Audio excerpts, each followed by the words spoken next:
नमस्ते, सत श्री अकाल। मेरा नाम रॉबिन कुमार और सुनाए अपने हालचाल। तो फाइनली बहुत दिनों बाद आज मैं व्लॉग बना रहा हूँ। एंड आई नो, ना तो आपको ये जगह फेमिलियर लग रही होगी और ना ही मैं। जहाँ तक ये जगह की बात है तो आप मेरे वीडियोस में इस जगह को पहले कभी देखे नहीं होंगे, इसीलिए जगह नई है। और जहाँ तक मेरा मसला है तो मेरे बाल वाल थोड़े बड़े हो रखे हैं, हुलिया थोड़ा बदल रखा है, इसीलिए।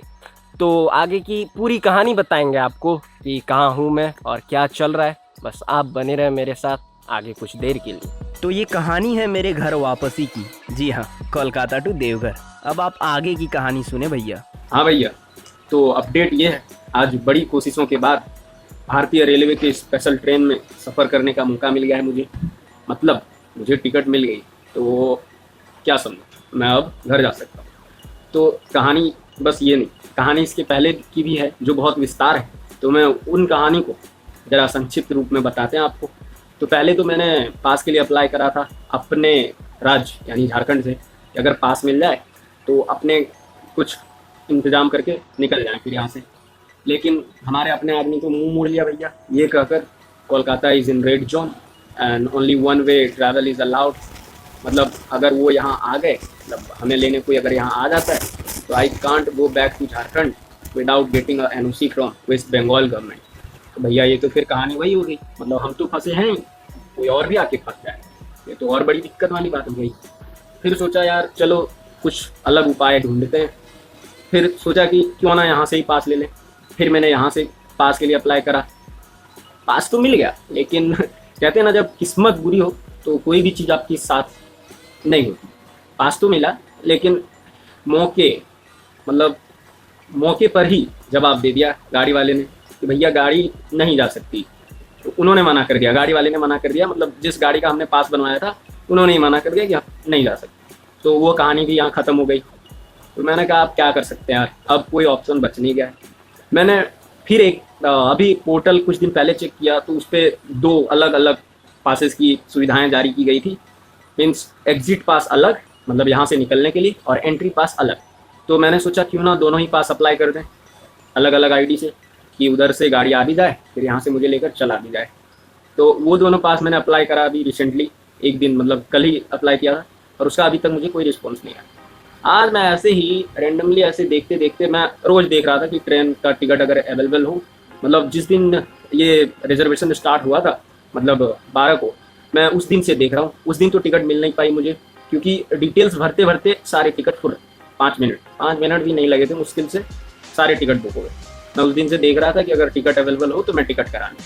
फिर आज पता नहीं कैसे मुझे एक टिकट दिखी। मैंने सोचा, कुछ सोचा ही नहीं, मैं क्या बोल रहा हूँ, कुछ सोचा ही नहीं, without giving any second thought मैंने बुक करा। भैया बाद में जो होगा देखेंगे, पहले अभी जहाँ तक जा सकते हैं। तो ये जो स्पेशल ट्रेन है, ये है हावड़ा टू दिल्ली के बीच, और हावड़ा टू दिल्ली के बीच if I am right 5 stoppage हैं। मतलब मैं अगर उनमें से किसी 2 स्टेशन पे उतरता हूँ तो मैं अपने घर किसी तरह जा सकता हूँ। मतलब वो दोनों स्टेशन है, एक है, पहला है आसनसोल, वहाँ से मेरे घर की दूरी 110 किलोमीटर, और दूसरा स्टेशन धनबाद, वहाँ से मेरे घर की दूरी 130। तो ले देकर बात यह है कि दोनों ही स्टेशन के टिकट अगर मुझे मिलते तो मैं वहाँ जा सकता हूँ। तो मैंने बुक कर लिया, मुझे टिकट मिल गई। अब कहानी यहाँ से आगे की ये है कि मैं वहाँ तो चला जाऊँगा, उसके बाद देखते हैं वहाँ से क्या अरेंजमेंट होती है, फिर आपको अपडेट देंगे आगे जाकर।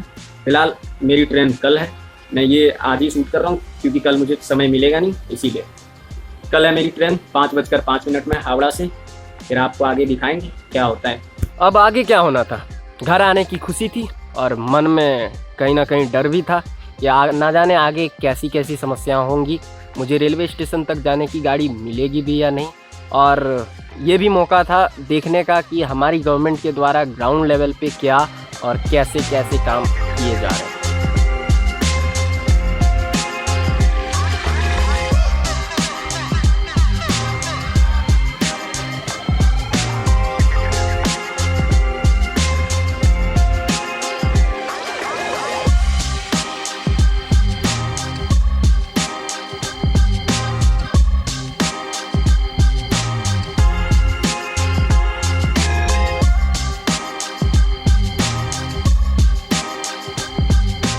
16 को मुझे निकलना था, यानी 16 मई, लेकिन मैंने अपना सारा सामान वामान पैक करके रख लिया था 15 को ही। कहीं ना कहीं मेरे मन में ये डर था कि मुझे रेलवे स्टेशन तक जाने को भी गाड़ी मिलेगी या नहीं। तो मैंने ये सोच रखा था कि इतना पहले निकलें, अगर कोई ऐसी नौबत आती भी है तो मैं वहाँ तक पैदल चला जाऊँ, यानी रेलवे स्टेशन तक पैदल चला जाऊँ। जी हाँ, और कोई रास्ता भी नहीं था। लेकिन कहते हैं ना, हर मुश्किलात में कोई ना कोई फरिश्ता ज़रूर आता है, और मेरे लिए वो फरिश्ता था टैक्सी वाले चाचा, जिन्होंने मुझे मेरी टैक्सी में बैठने से पहले ही मुझ पर ये बोलकर एहसान अदा कर दिया था कि उतनी दूर तक इस स्थिति में जाते तो नहीं, लेकिन आप बोल रहे हैं तो आपके लिए बस जा रहे हैं, लेकिन पैसे थोड़े ज़्यादा लगेंगे। मैंने कहा, अरे चाचा, आप टैक्सी में बैठने से पहले पैसे रख लो, बस मुझे किसी तरह रेलवे स्टेशन पहुंचा दो बस। हाँ भैया, तो फाइनली निकल गए हम हावड़ा के लिए।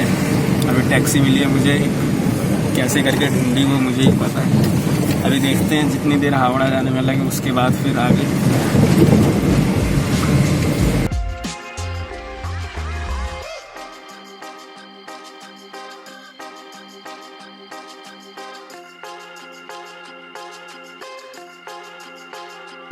जो आप लोग खुद से गाड़ी भेजते हैं उसका पास क्या वो पैसेंजर से बनवाते हैं या खुद? रुपये बना लिया था। अच्छा, वो लोग खुद बनवाते हैं। हाँ मतलब वो लोग ये पास का अरेंजमेंट करता है, आप लोग गाड़ी भेज देते हैं। हाँ।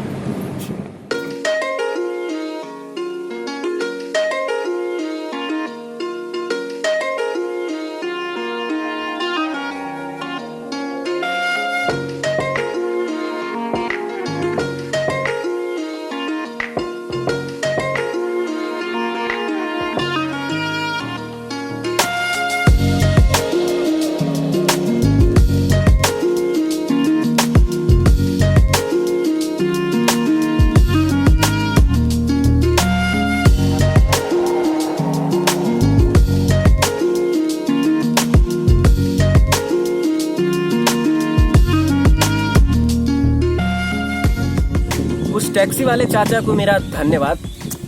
अरे भैया, कान के पास हूँ, आजा भैया, तुम ही बोल लो। उस टैक्सी वाले चाचा को मेरा धन्यवाद, क्योंकि उन्हीं के कृपा से फाइनली मैं रेलवे स्टेशन पहुँच गया था। और रेलवे स्टेशन पहुँचने के बाद भैया सीन्स कुछ ऐसे थे।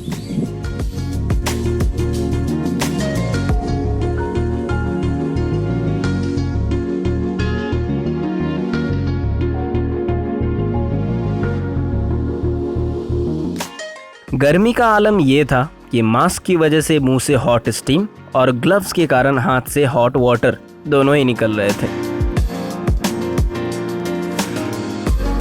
ट्रेन खुलने के 2 घंटे पहले ही सारी प्रक्रियाएं, जैसे ticket checking, sanitising, thermal screening पूरी करने के बाद हमें प्लेटफॉर्म के अंदर सोशल डिस्टेंसिंग को ध्यान में रखते हुए जाने की इजाज़त मिली। और स्पेशल ट्रेन जो थी वो राजधानी एक्सप्रेस थी, और मुझे फाइनली अपने सीट पर जाकर बैठना था। ट्रेन के अंदर जाकर बड़ा सुकून महसूस हुआ, क्योंकि बाहर जलती गर्मी थी और अंदर शिमला वाली फील थी। और अंदर जाकर मुझे लगा कि अब किसी न किसी तरह घर बस पहुंच जाएंगे। पूरी ट्रेन को सैनिटाइज किया गया था, पूरी ट्रेन बिल्कुल साफ़ सुथरी। वैसे मैंने ट्रेन में तो पहले भी बहुत यात्राएं की हैं, लेकिन इस बार मुझे कुछ अलग लगा, क्योंकि टीटी साहब सिर्फ टिकट ही नहीं, टिकट के साथ साथ हमारा पता भी पूछ रहे थे कि हम आए कहाँ से और हमें फाइनली जाना कहाँ है। और टीटी साहब भी टिकट चेक कर रहे थे ग्लव्स पहनकर। तो अब मामले की गंभीरता को समझें आप, और घर में रहें, सेफ रहें। ट्रेन में बैठकर 2 घंटे इंतजार के बाद अंततः ट्रेन शाम के 5:05 में हावड़ा स्टेशन से रवाना हुई। और ट्रेन की रवानगी के बाद यात्रियों से ज्यादा अगर कोई खुश था तो वो थे रेलकर्मी। खुशी के मारे हमें खिड़की के बाहर से वो ऐसे अलविदा कह रहे थे जैसे मानो हमें दूसरी जिंदगी मिल गई हो। और हो भी क्यों ना, स्पेशल ट्रेन में जिस यात्री को टिकट मिल गई वो किस्मत का बुलंद। 2 घंटे की सुकून भरी यात्रा के बाद हम फाइनली पहुंच गए आसनसोल स्टेशन।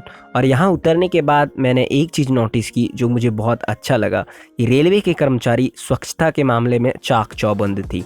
हर 2 से 3 कोच के लिए एक कर्मचारी सिर्फ सैनिटाइजेशन के लिए नियुक्त किया गया था, जो हैंडल्स और दरवाजे को सैनिटाइज। इसके बाद मैं स्टेशन से बाहर निकला और बाहर निकलते समय भी वही सारी प्रक्रियाएं, जैसे यात्रियों के सारे डिटेल्स लेना और उनका सैनिटाइजेशन के साथ साथ उनके पते को नोट करना, सारी प्रक्रियाएं फिर से दोहराई गई और हमें बाहर जाने का इजाजत दिया गया। और उसके बाद मैं अपने गंतव्य की तरफ बढ़ा और फिर आसनसोल से गाड़ी आई थी मुझे लेने घर के लिए। बाकी अंधेरा था तो मैं ज़्यादा कुछ रिकॉर्ड कर नहीं पाया और आसनसोल टू देवघर हमारा लगभग 3 घंटे का सफर। कितना देर पहले आए थे?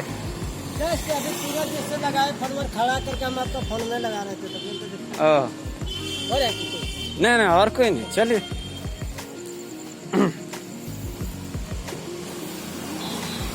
पीछे रख देते हैं सामान, है ना। 1 सेकंड।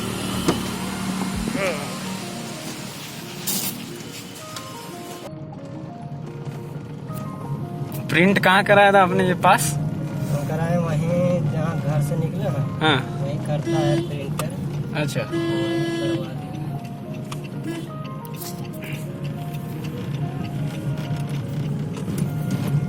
दिया। ऐसा यात्रा कभी पहले नहीं किए। अरे बाबू तुम्हें तो खैर यहाँ लोकल मिल गया है। जो रास्ता में हम लोग देखे हैं ना, भोपाल जब गए थे मध्य प्रदेश, उधर काफी प्रॉब्लम है। अरे बाप रे बाप, बहुत प्रॉब्लम है।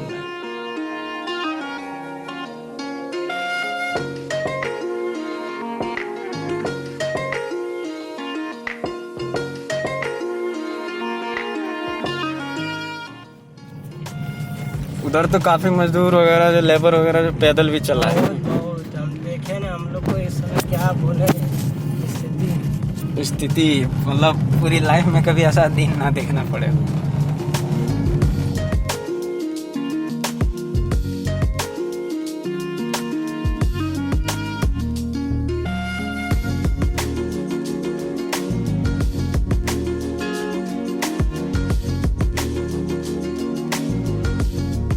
आसनसोल से देवघर तक के 3 घंटे की सफ़र में पूरा रास्ता बस यही सोचता रहा कि हम इंसान आज़ादी को कितने हल्के में लेते हैं।